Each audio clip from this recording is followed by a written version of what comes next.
Hi, this is Scott Garibay, and today I'm going to be talking about Voltron 4th season. So Voltron Legendary Defender came out on Netflix this weekend. I watched the entire season this weekend, and I absolutely loved it. This content contains major spoilers for all episodes in Voltron Legendary Defender Season 4. Okay, so basically we start the season right where we had left off.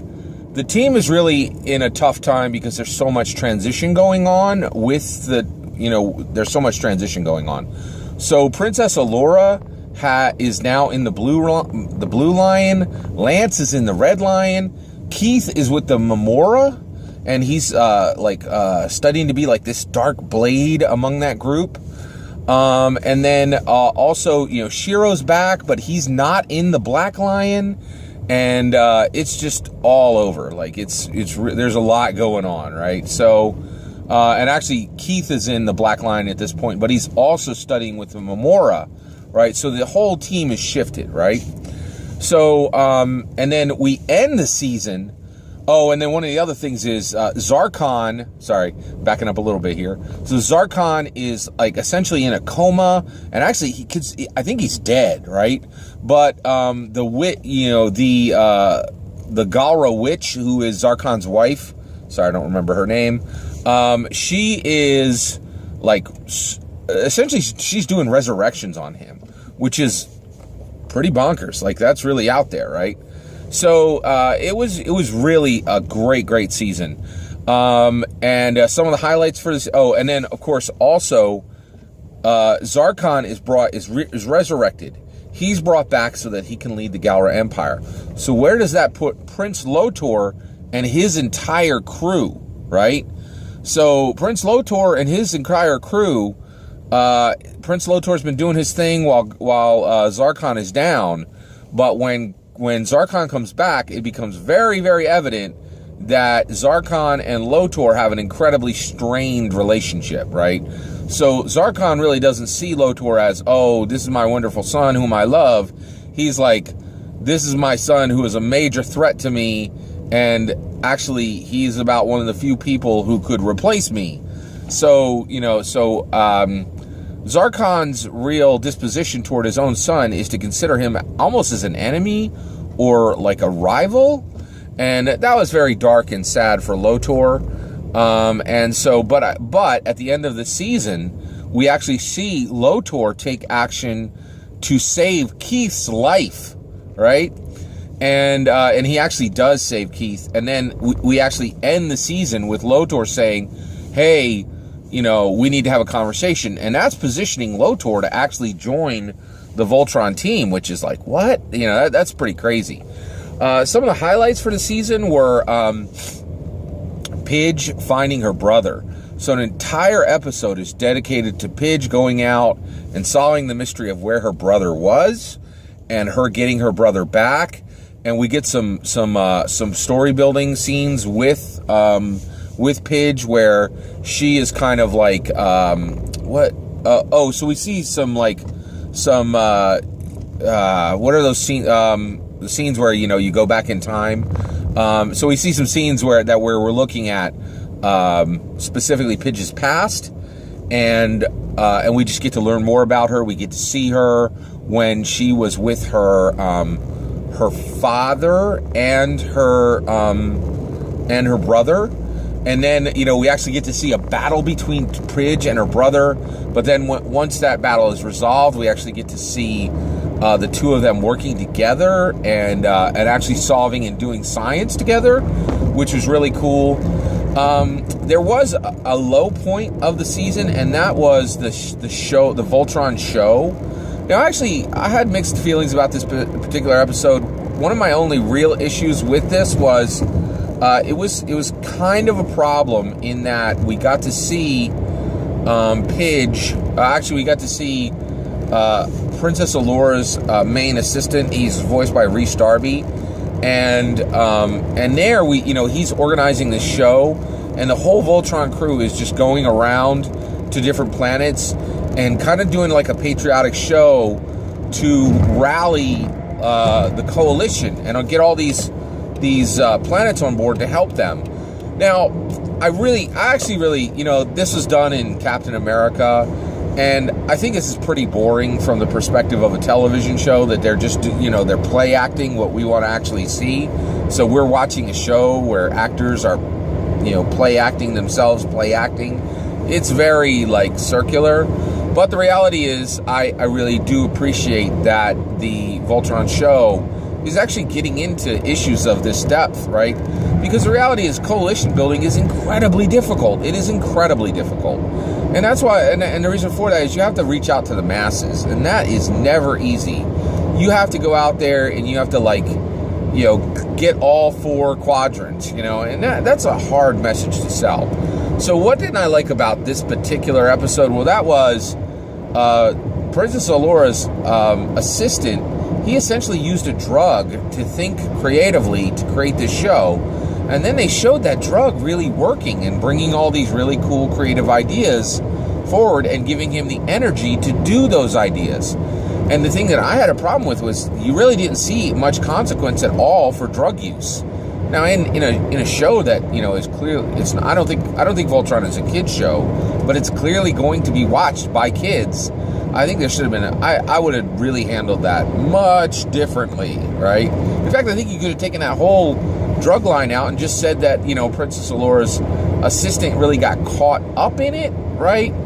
And it would have been a much better way to handle it, because well, actually, I shouldn't say actually, I'm very anti-drugs. I really feel that drugs absolutely destroy lives. You have to be insanely incredibly vigilant to not go down that road. I wouldn't even put a toe down that road. And I really didn't feel they were sending the right message there to people who were watching the show. Minor misstep, fantastic season. Absolutely love the season. I would have handled that one episode better, or in a different way. But there were so many great things about this season that I absolutely loved. We got to see lots and lots of Voltron transforming into Voltron. And I can't get enough of that. I know it's formulaic, but it looks fantastic. It reminds me of classic old, shows that have that, that sequence where the team comes together. And I just think that's awesome. It kind of grounds a show, and it is repetitive, but the chorus of a song is repetitive. It's I just love it. I absolutely love it. I really loved the way they showed Voltron fighting, with the sword, with lasers coming out, using the shield, just kicking butt against all kinds of big monsters, against big robots, against ships. It was just fantastic. I really, really dug it. And there's a lot of complexity in the show. And here is one of the absolute highlights of this season that I really, really dug was the,